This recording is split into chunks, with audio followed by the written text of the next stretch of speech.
A construção da Ponte de Guaratuba avança firmemente para a fase final.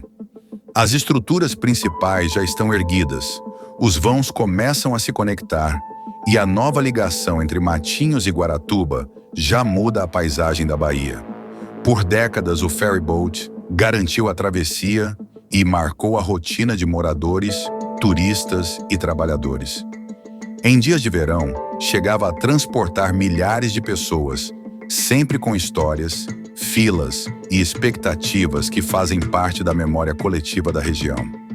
Agora, enquanto segue operando, cumpre seu papel histórico até a inauguração da ponte.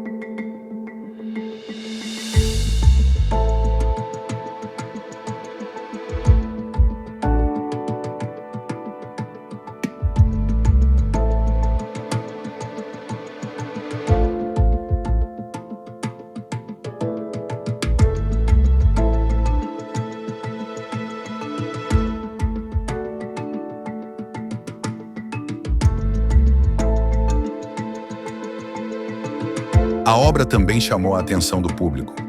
Muitas pessoas acompanham o avanço diariamente, registram fotos, comparam o impacto das marés e até observam como o clima influencia cada etapa da construção.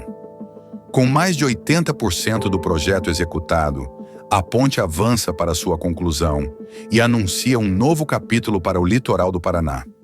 Com mais mobilidade, segurança e integração para quem depende dessa travessia todos os dias.